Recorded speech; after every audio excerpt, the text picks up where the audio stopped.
Hey guys, Andrew from Friendlies Under 6 here. And I'm going to basically walk you through the best stats, what I think are the best stats for your character, and to kind of gear your character towards. I'm going to explain each one and why I think it's the best. So starting with the helmet, you see in the bottom right, you have 3 different stats that you can go into. Debuff resistance, I think, is the least important. And basically what debuff resistance is whenever an opposing player gets one of like their bigger kill streaks and you see the thing around them, or they have the banner on the ground or whatever, those are debuffs, or the marking is a debuff. Basically that means you're more susceptible the lower that is, so the higher it is, the less effect it has on you. So I mean, those are basically kill streak, kill streak antivirus, basically, kind of like that. And so I think that's kind of the weakest one. Revenge mode duration, I would actually rather have that than exhaustion recovery on my current helmet, but this is only a rare helmet I've gotten so far. So I have exhaustion recovery on this. Revenge mode duration, pretty simple. You have longer revenge mode whenever you're in it.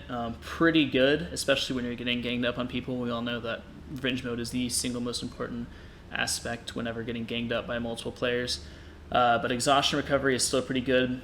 That's pretty self-explanatory. Whenever you run out of stamina completely, it'll come back much quicker, especially how much up the bar I have it pretty high. So if I actually run out of stamina in a game, it comes back pretty quickly, which is nice. So I mean, it's not the worst thing in the world, but I'd rather have that revenge mode duration. So that's kind of what I'm specing this character for, is revenge mode.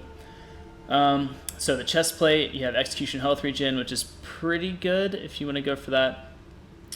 Which is basically when you get an execution, it's pretty self-explanatory. You get an execution, you get extra health and some stamina back. But I don't think it's super important because you still, a little health is good enough for me. Block damage, so basically that means the damage that you inflict whenever an opponent is blocking your attack. So it's kind of like chip damage if you're playing a fighting game.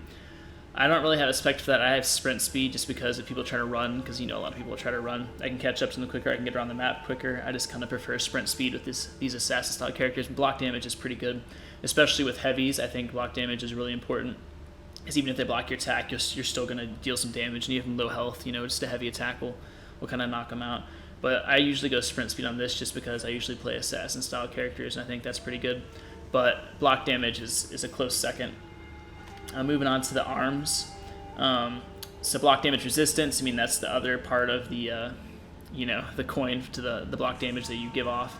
I hardly take any block damage, or I take less than I should.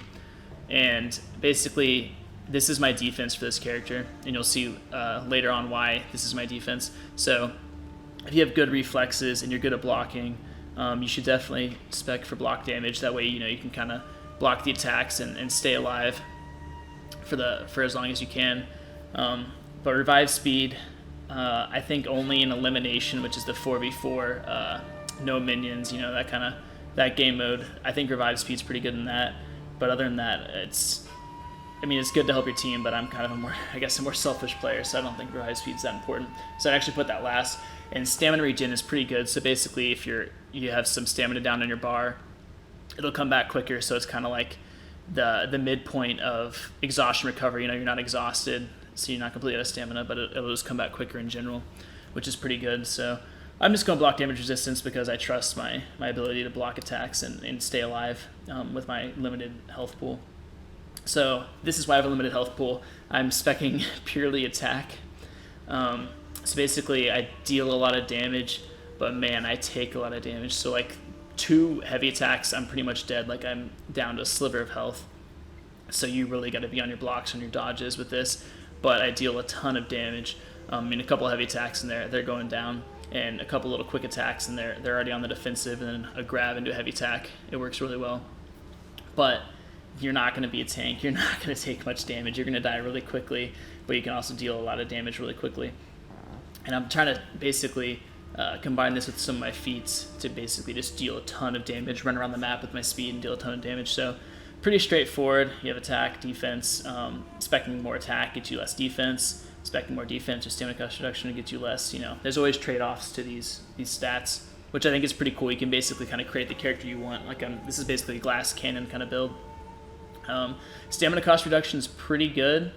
I may trade off some attack for that. That way, you just don't each attack costs less stamina, so you can basically keep attacking for longer, which is pretty good, especially if you're, and a guy that's pretty good at blocking, pretty good at different stuff like that, or you have to kill multiple people in a row.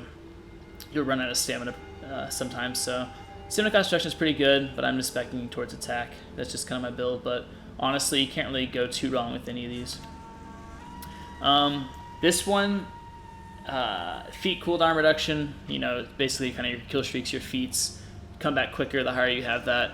I don't spec towards that because I actually like the passive abilities more. So I mean, if you just have all passive abilities on there, it completely negates that stat, and you don't even need it. So you can spec to something else. So I think that's a pretty smart thing to do, is use passive abilities, and then completely forget about feat cooldown reduction as a stat and spec into revenge mode defense or revenge gain by defense, which is also really, really good. So revenge mode defense is when you're in revenge mode, obviously you take more, you can take more damage, which is pretty solid, especially with my build. So I try to get into revenge mode, and once I'm in there, I can basically take some hits and deal some serious damage. But revenge gain by defense is also super good. I had a Peacekeeper in the closed beta that I had revenge gain by defense, and basically every time I got hit a couple times, I'd get revenge mode, boom, right back in the fight, deal some crazy damage to the Peacekeeper. So revenge gain by defense, do not sleep on that, but spec in either one of those. I wouldn't spec into feat cooldown reduction, that's for sure. So either revenge mode defense or revenge gain by defense. That way if you're taking damage and you're about to die, boom, pop revenge with that gain, and you're kind of set. And then here we go. See, this is what I'm talking about, specking my character by revenge mode. So throw distance, I think, is pretty worthless because all of my throws with Orochi, when I'm built, I immediately go for a heavy attack to deal as much damage as possible. So throw distance doesn't matter at all. Throw distance is exactly that, how far you're going to throw the character whenever you grab them. So I never even really throw unless I'm right up close to an edge. But if you want to play that edge game, which I don't really suggest you do, sometimes you can get counter block break and get yourself thrown off an edge. So I think you can kind of ignore that. But you can also do revenge gain by injury, which is pretty good, and revenge mode attack, which is pretty solid. So I have my character basically completely spec'd for revenge mode, which is really good.